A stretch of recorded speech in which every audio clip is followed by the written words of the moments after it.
Hallo meine lieben Freunde von altem Lego. Heute beginnen wir mit dem Aufbau der Gebäude aus der klassischen Legolandstadt von 1978 bis 83. Wir stellen die Stationen der Einsatzkräfte und die Tankstellen zusammen. In 2 Wochen seht ihr dann dieselben Sets nochmal, wenn ich sie in der Stadt fertig aufgebaut habe. Als Kind waren für mich die Straßenplatten ein ausschlaggebender Vorteil von Lego.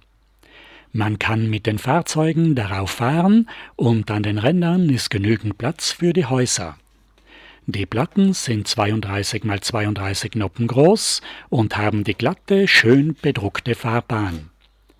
78 gab es nur Abzweigung, Kurve und Gerade im Doppelpack.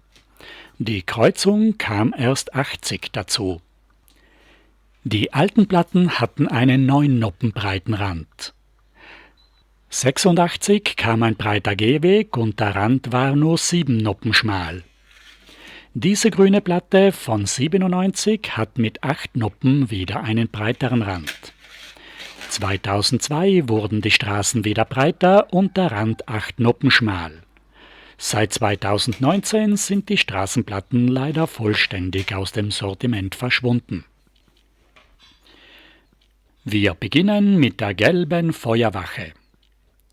Ich finde, dass es das älteste Set ist, weil es die niedrigste Artikelnummer 374 und die am einfachsten gestalteten Fahrzeuge hat. Auf den Markt gekommen ist das Set aber erst einige Monate später, im April 1978. Es ist schon die 3. Legoland Feuerwache, nach der gelben 347 von 1970 und der weißen 570 von 73. Diese hat auf den Autos und auf der Flagge überall noch das alte Lego-Logo, das 74 erneuert wurde. Bei den unbeweglichen Minifiguren gab es 76 und 77 überhaupt keine Feuerwache im Katalog. 78 kam dann die neue gelbe Feuerwache Nummer 374 aus 307 Teilen mit 4 neuen beweglichen Minifiguren. In Amerika gab es dasselbe Modell in roter Farbe mit der Artikelnummer 590, mit transparenten Türen, der amerikanischen Flagge und dem Aufkleber Engine Company No. 9. Die Feuerwache steht auf 3 grünen Grundplatten, weil man das Nebengebäude mit der Einsatzleitstelle und dem Aufenthaltsraum mit 2 neuen Scharniersteinen ausklappen kann. Die Gesamtfläche von 32 x 32 Noppen ist genauso groß wie eine Straßenplatte. Die gelbe Feuerwache wurde von Ernst August Krenz entworfen, demselben Designer der legendären gelben Burg.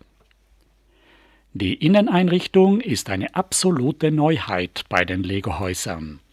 Die Minifiguren können die Gebäude durch die neuen großen Türen betreten und man kann alle Räume von hinten bespielen.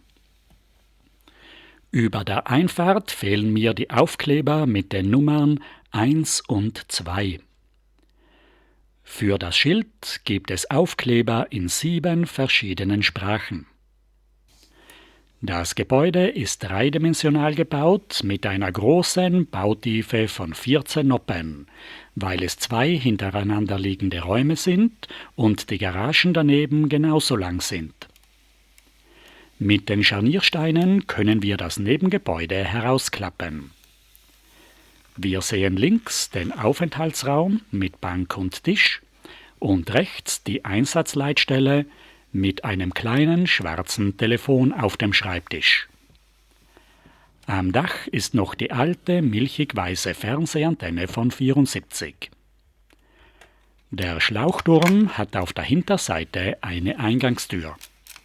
An den Seiten sind 2 Bogenfenster übereinander und vorne Fensterläden und darüber ein Aufkleber mit einer Uhr. Der Gitterstein unter dem oberen Fenster ist der einzige Druck in diesem Set. Auf der linken Seite ist an der Außenwand mit 2 Technikpins eine Leiter aufgehängt. Es ist der neue runde Laubbaum dabei, die neuen großen 4x3 Fenster mit den 2 Flügeln zum Aufklappen und die neue 4x5 Tür und die alten Garagentüren von 76 auf den Scharniersteinen für die kleinen Fensterläden. In den Garagen steht die große, lange, dreiachsige Drehleiter. Beim Geländewagen mit Anhänger gehört vorn noch ein chrombedruckter Kühlergrillstein hin. Die alte Leiter mit dem alten Scharnier hat einen neuen kleinen 2x2 Drehteller. Die graue zweiteilige Leiter von 70 ist nicht für die Minifiguren gemacht worden. Die Leiter ist viel zu schmal, aber die Minifiguren können doch mit einem Fuß in die Sprossen hineinsteigen und sich notdürftig festhalten.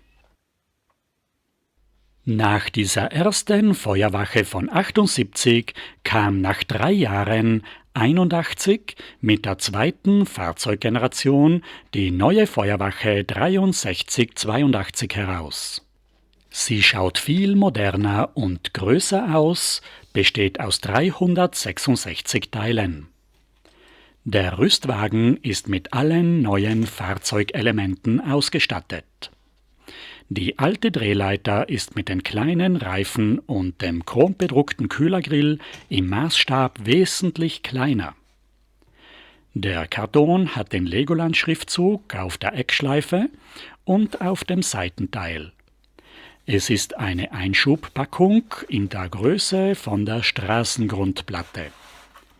Auf den Seiten ist der Inhalt dargestellt.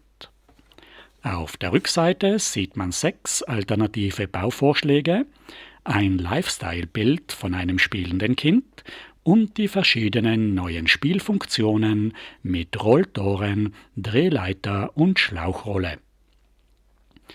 Ich habe die Packung selbst als Kind 82 zu Weihnachten bekommen und alle diese Modelle selbst nachgebaut.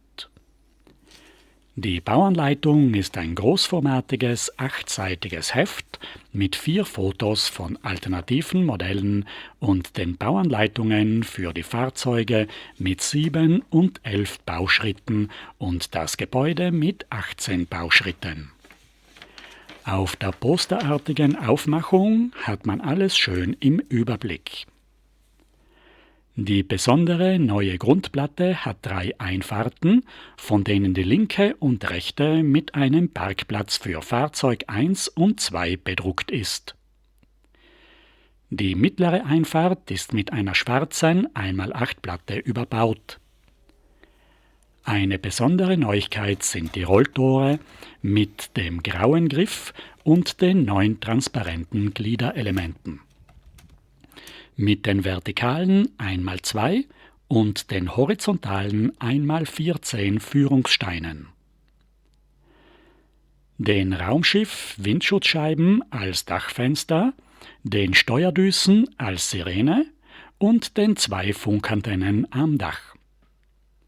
Hinten ist die Feuerwache offen.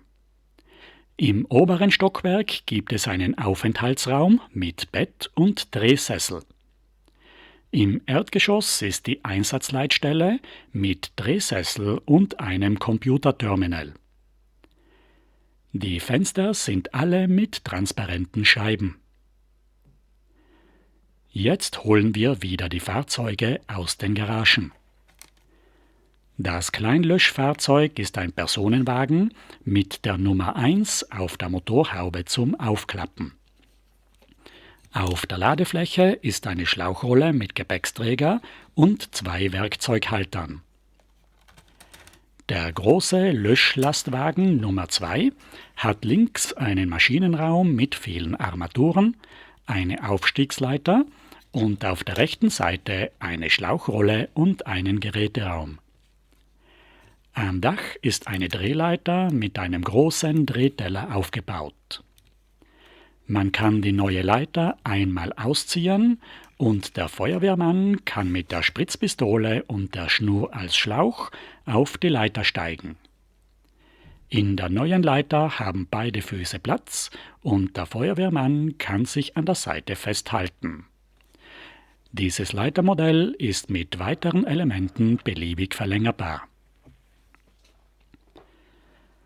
Die Polizeistation mit Hubschrauberlandeplatz ist seit 1973 ein fester Bestandteil der Legolandstadt.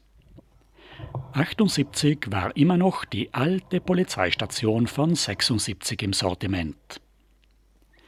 Die neue Polizeistation 381 mit den 4 beweglichen Minifiguren kam erst im zweiten Jahr 1979 heraus. Bei der Bauanleitung sind alle 64 Bauschritte auf einem einzigen riesigen Faltblatt dargestellt. Auf der Rückseite gibt es alternative Bauideen, darunter auch für eine Bushaltestelle. Das Set besteht aus 348 Teilen und ist auf einer normalen, geraden Straßenplatte gebaut. Die graue Fernsehantenne ist häufig in den Spielkisten kaputt gegangen und heute das teuerste Teil in vielen Weltraum- und Stadtsets von 79 bis 84. Die gelben Türen und Fensterrahmen mit den grünen Fensterläden geben der schwarz-weiß gehaltenen Polizeistation eine geschmackvoll fröhliche, farbige Note. Die Straße ist mit 2 Garagen überbaut. Die Einfahrten haben genau dieselben transparenten Flügeltüren wie die alte Polizeistation. Vorne stehen eine Telefonsäule, eine Straßenlampe und ein Tannenbaum. Auf der rechten Seite gibt es eine Arrestzelle mit einer Liege. An der Mittelsäule in der Garage ist innen ein Waschbecken. Hinter dem Haupteingang kommt man in ein Büro mit einem roten Wählscheibentelefon. Und im ersten Stock gibt es ein zweites Büro mit einem Tastentelefon. Durch die Tür kommt man über den Laufsteg auf dem Dach zum Hubschrauberlandeplatz. Der Einweiser hält transparente, farbige Rundsteine als Leuchtstäbe in der Hand. Genau denselben Polizeihubschrauber gab es gleichzeitig als Einzelset 645. Die Fahrzeuge gehören immer noch zur ersten Legoland-Generation mit dem aufgeklebten Kühlergrill und dem gebauten Motorrad. 1983 gab es die neue Polizeistation 6384 mit dem neuen Automodell, dem neuen Motorrad und dem neuen Hubschrauber-Cockpit. Mit 369 Teilen und 4 Minifiguren. Auf einer Feuerwache-Straßenplatte ist der runde Hubschrauberlandeplatz am Boden eingezeichnet. Einige Räume sind hinten offen und können bespielt werden. Die Arrestzelle und die Garage haben blaue Gitterfenster aus Gartenzäunen. Am Dach ist wieder die seltene graue Fernsehantenne auf einem Kegel aufgesteckt und ein dreh- und schwenkbarer Flutlichtscheinwerfer. Die Autogarage hat ein Rolltor mit 5 blauen und 5 transparenten Segmenten. Neben der Garage gibt es in der Mitte noch einen zweiten Fahrzeugunterstand. Es ist die erste Polizeistation mit dem Hubschrauberlandeplatz am Boden. Die Leuchtkellen für den Einweiser hängen an der Wand. Durch die Eingangstür kommt man in einen kleinen Steuerraum. Die Gefängniszelle ist hinten von einer Eingangstür verschlossen. Neben der Liege gibt es noch eine kleine Ablage an der Wand. Im Steuerraum hinter der Eingangstür gibt es ein Schaltpult. Im ersten Stock ist die Einsatzleitzentrale mit einem kleinen Schreibtisch, Telefon, Tastatur auf einem normalen und Bildschirm auf einem umgekehrten Schrägstein. Für die Rettung gab es 80 eine kleine Erste-Hilfe-Station 6364 mit Einsatzwagen. Die Packungen hatten den Legoland-Schriftzug noch nicht als Eckschleife, sondern nur am oberen Seitenteil. Auf der Rückseite sind kleinere Spielfunktionen und größere Bauvorschläge fotografiert. Auch die mittelgroßen Sets kamen in der typischen Einschubpackung. Das Set besteht aus 125 Teilen. Es ist auf einer grauen 8x24 Grundplatte gebaut und passt damit genau auf den Rand einer Straßenplatte. Drinnen ist rechts ein kleines Büro mit Schreibtisch, Funkgerät und Karteikarte. An der Wand hängt eine Tafel für den Sehtest. Im Untersuchungszimmer gibt es eine Patientenliege. Die 2 Fenster haben aufgeklebte Streifen als Sichtschutz. Draußen steht ein Notarztwagen mit einer Notärztin mit Stethoskop. Auf der Rückseite ist ein Funkgerät aufgehängt.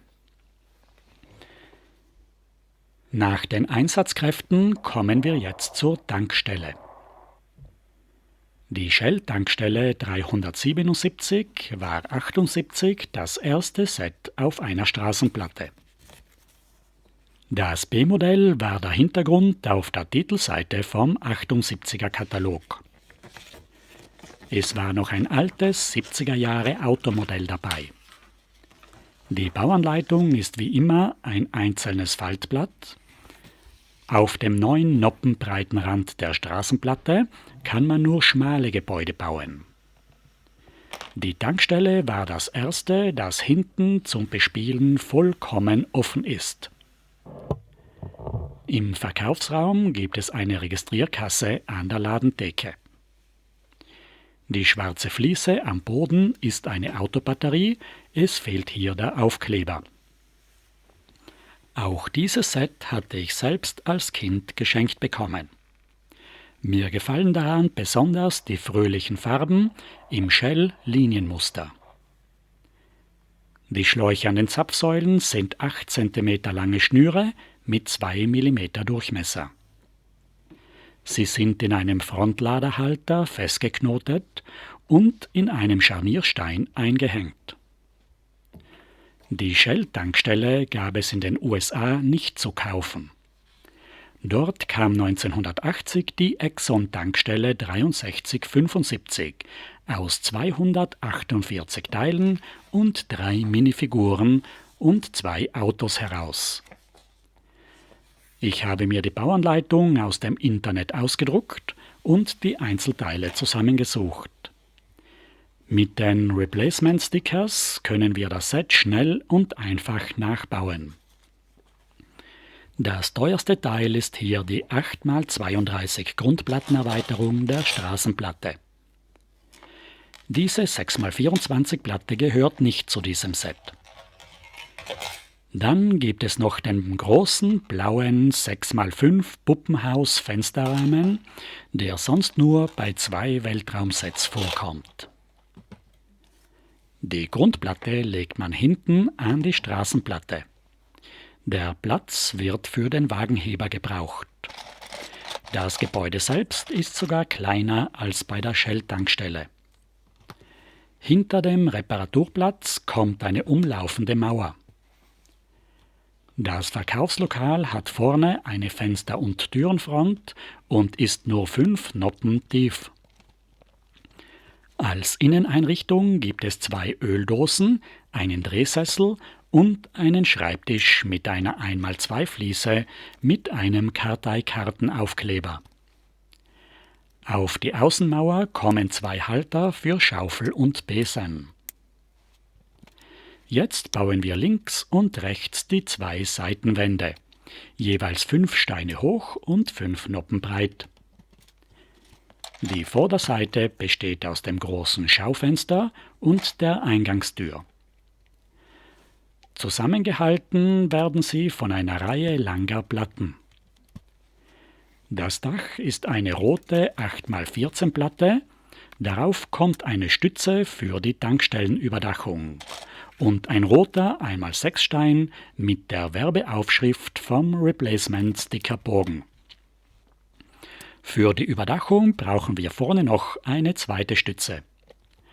Darauf kommt das Tankstellendach, das aus zwei 6x10 Platten mit einer weißen Umrandung zusammengeklemmt ist.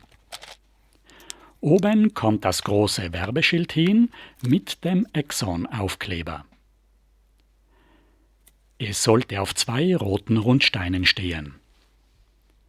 Auf die Stütze kommt vorne ein Aufkleber mit der Aufschrift Motor ausschalten und Rauchen verboten. Die Zapfsäulen haben einen 2x2 Noppen breiten Fuß. Als Schlauch wird immer noch die 8 cm lange und 2 mm dicke Schnur von 78 verwendet. Sie wird wieder auf einer Seite verknotet und durch einen Lampenstein gesteckt, der 80 neu ist. Auf der anderen Seite ist ein zweiter nutzloser Lampenstein ohne Funktion und vorne gibt es die Abdeckung mit dem roten Aufkleber. Mit zwei Jumperplatten wird eine 2x3 Platte um eine halbe Noppe versetzt aufgebaut. Der Anzeigenteil hat auf der Seite einen dritten Lampenstein als Schlauchhalter und vorne und hinten kommt ein Aufkleber mit der Anzeigetafel und der Zapfsäulennummer. Das ist ein Vorläufer der neuen Zapfsäule von 81, nur ohne die neue Spritzpistole. Nach der zweiten Zapfsäule bauen wir die Hebebühne der Autowerkstatt mit einer Auffahrt aus zwei flachen 33 Grad Dachsteinen, zwei Scharnieren, einer Reihe Platten, um das Auto aufzulegen, und hinten ist ein Halter aus einer Winkelplatte. Es ist ein gelbes und ein rotes Auto dabei, die ich beide schon gebaut habe. Typisch für die amerikanischen Autos ist der Lampenstein als Tankstutzen auf der rechten Seite hinter der Tür. Jetzt können wir auch gleich den Mechaniker dazustellen. Er hat einen Exxon-Aufkleber auf dem roten Oberkörper und einen Schraubenschlüssel in der Hand. Jetzt bauen wir noch schnell das zweite Zapfsäulenpaar auf der anderen Straßenseite mit einer zweiten Überdachung aus einer 6x12 Platte. Daneben kommt ein Serviceständer mit 4 Öldosen. An beiden Seiten gibt es einen Haltegriff mit Weltraumpistolen. Jetzt kommt noch der Reifenständer mit 2 Lampenhaltern für die Gummireifen. Daneben wachsen noch 2 Blumen. Jetzt kommt auch schon der erste Kunde zum Tanken angefahren. Ein Cowboy im roten Cabrio. Er möchte sich auch den Ölstand kontrollieren lassen. Da holen wir jetzt schnell die Mitarbeiterin als dritte Figur in diesem Set herbei. Ich habe jetzt das Dachschild auf die roten Rundsteine gestellt, auf den Hinterseiten die zweiten Aufkleber aufgebracht und es fehlt jetzt nur noch die Straßenkarte an der Wand innen im Verkaufsraum. Schon im Vorjahr 79 gab es den Exxon Tankwagen 554. Mit dem Kühlergrill passt er zwar nicht mehr zu den neuen Autos mit den Scheinwerfersteinen, aber wir werden ihn trotzdem gemeinsam aufbauen. Es ist nämlich der Doppelgänger vom Shell-Tankwagen von 78. Die Schlauchschnur ist in einem 1x1 Fenster festgeknotet und der Armaturenkasten hat die seltenen grauen Fensterläden. Auf den Tankanhänger kommt die Exxon-Aufschrift. Zum Set gehört ein Fahrer mit Exxon-Aufkleber am Oberkörper. Zu den Tankstellen passen auch die Abschlepper dazu. Ein weiteres amerikanisches Exxon-Set ist der blaue Abschlepper 6679 von 80 mit dem kleinen weißen Sportwagen. Es ist ein ähnlicher Abschleppwagen wie von der Autowerkstatt 6363 von 80. Wir werden jetzt die blaue Werkstatt aus 133 Teilen aufbauen. Die abgewinkelt gebaute Werkstatt ist auf zwei kleinen 8x16 Grundplatten gebaut. Die Werkstatt hat schwarze Grundmauern und blaue Wände. Es gibt ein kleines Büro, das hinten zum Bespielen offen ist. Mit gelbem Schreibtisch, Fenster und Tür. In der Zwischenmauer sind 4 Werkzeughalter eingebaut für Funkgerät, Schraubenschlüssel und Weltraumpistole. Ich habe dieses Set so vollständig gekauft und es waren 3 fremde Bausteine von anderen Herstellern darunter gemischt. Für einen Sammler originaler Sets sind die alternativen Klemmbausteine eine Pest, die alles verseuchen. In der Zwischenmauer gibt es oben einen umgekehrten Schrägstein als Stütze für das Dach. Den Abschluss bilden eine Reihe schmale Platten, dann kommt eine schwarze 6x12 Platte als Dach. Ich hatte diesmal keine Zeit, die neu gekauften Teile mit einem milden Spülmittel und einem feinen Borstenpinsel zu waschen. Die Werkstatt hat in der Rückseite einen Wagenheber eingebaut aus einem Scharnierstein, einem Handgriff und einem Autosessel. Die Werkstatt hat an 3 Ecken nur schmale Stützen aus 1x1 Steinen, oben mit einem umgekehrten 1x2 Schrägstein. Beim Durchgang normale 1x6 Steine als Längsträger und an der Außenseite muss man sich einen 12 Noppen langen Träger aus Platten zusammenklemmen. Das Flachdach der Werkstatt wird mit schwarzen Platten eingedeckt. Das Werkzeug klemmen wir in die Halter und das Schild mit den 2 originalen Aufklebern kommt auf das Dach. Vor dem Haus steht ein Laubbaum und das Gebäude ist fertig. Den gelben Abschlepper hatte ich schon, aber beim vollständigen Set ist noch ein zweiter dabei, den wir jetzt noch schnell zusammenbauen. In der 80er Bauart ohne besondere Kabinengrundplatte. Bei diesem Kauf waren auch die falschen kleinen Räder dabei. Ich habe das Set hauptsächlich wegen den originalen Aufklebern gekauft. Ihr seht hier, dass man auch bei einem vollständigen Set nicht immer alle richtigen Teile bekommt. Das Aufbauen braucht doch seine Zeit, bis man alles zusammen hat. Jetzt machen wir eine Woche lang Pause. Am nächsten Freitag geht es dann weiter mit den kleinen Ferienhäusern und meine Lieblingssets sind die wunderbaren großen Häuserzeilen auf den Straßenplatten, die es von 78 bis 83 als Sondersets gab. Ich freue mich, dass die klassische Minifigurenstadt bei euch mehr Interesse weckt. In der letzten Woche hat es wieder bedeutend mehr Aufrufe gegeben. Ich bedanke mich dafür recht herzlich, wünsche euch noch ein schönes Wochenende und freue mich schon auf